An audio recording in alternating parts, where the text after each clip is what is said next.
大家好，这里是 Lily and Cass 时事与新闻频道。今天我们谈谈郑爽代孕是否触犯了法律，两个孩子将会面临怎样的处境，以及郑爽会不会终止演艺生涯。先说说郑爽代孕是否犯法。当前世界禁止代孕都是主流，在允许代孕的国家中，允许完全商业代孕的是极少数。美国是极少数商业代孕合法，同时完全向国际有代孕意向的父母开放的国家，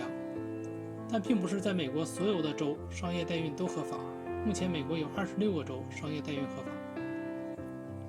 而目前信息所知，郑爽涉嫌的美国2起代孕案，其中1起在当地合法，另1起未有明文，也不涉嫌违法。不仅如此，即使郑爽代孕发生在国内，也不违法。主要论据是代孕是否合法的讨论，其核心部分都是这个产业是否合法，而不涉及当事人是否违法问题。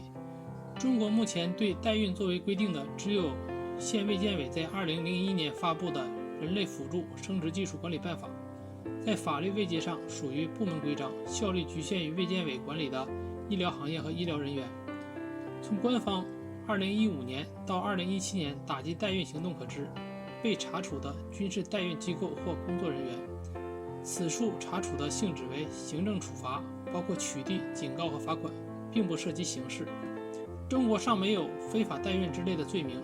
所以就算郑爽代孕发生在国内，涉嫌违法或严重犯罪的都是中介机构和其工作人员。而抛开法律上的争议和各种灰色地带不谈，本事件目前最让很多人揪心的其实是2个孩子的命运。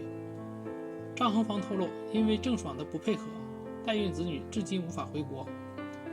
那么郑爽代孕的这2个孩子是否能取得中国国籍，还回得了国吗？由于中国官方不承认代孕合法，因此郑爽代孕的2个孩子不能随郑爽取得中国国籍。但是中国以血缘关系确定法定父亲，如果张恒孩子父亲的身份可以得到官方认可，且未显示其定居美国，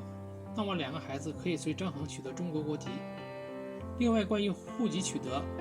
美国采取出生地原则，只要在美国出生，孩子便取得美国国籍。中国虽然不承认双重国籍身份，但不妨碍双重国籍事实。如郑爽代孕为事实且弃养，双方因抚养权问题诉至法庭，内华达州将会对其采取强制措施。但令人揪心的是，科罗拉多州的协议很可能没有强制执行力。那个科罗拉多州出生的1岁男孩该何去何从，只能考验生物学父母的良心。目前来看，郑爽如欲弃养子女，但其人在中国，美国、中国2地法律都无法直接干涉他。中国法律虽不承认代孕产生的生物学母亲身份，但在监护权判定层面，还是会遵循国际未成年公约约定的儿童利益最大化原则作出判决。但如郑爽有的只是弃养意愿，鉴于中美2国法律差异，便真的可以跟这对孩子斩断关系，仿佛扔掉的只是当初的2颗卵子。正因为按照现行的法律，即使郑爽代孕弃养这一消息最终被坐实，也很难从法律层面上对其行为进行干涉和约束。那么郑爽会被封杀吗？广电总局封杀艺人的官方文件为其2014年发布的通知，通知中明确点明封杀的劣迹艺人为嫖娼、吸毒2类，其他不涉及。但以过往的实践经验可知，不少出轨的、学术造假的、逃税的艺人都已经悄无声息地消失在了大众视野。由于此次郑爽事件引发的社会反响和代孕敏感性，事件如果证实为真且持续发酵，那么女性代孕很可能也就会因此榜上有名。况且此类封杀往往不需要成文的文件，各影视公司和平台根据多年来监管养成的惯性，都会主动避之不及，否则几千万甚至上亿的资产砸下去，很有可能就打水漂了。所以目前有郑爽参与且尚未播出的节目和影视剧，如喜剧家、吐槽大会5、翡翠恋人、来自星星的你等，都捏着一把汗。同时这些节目和影视剧也就成了郑爽今后演艺生涯的风向标。如果能正常播出，则说明此事对郑爽影响有限；如不能正常播出，则后果大家也就都知道了。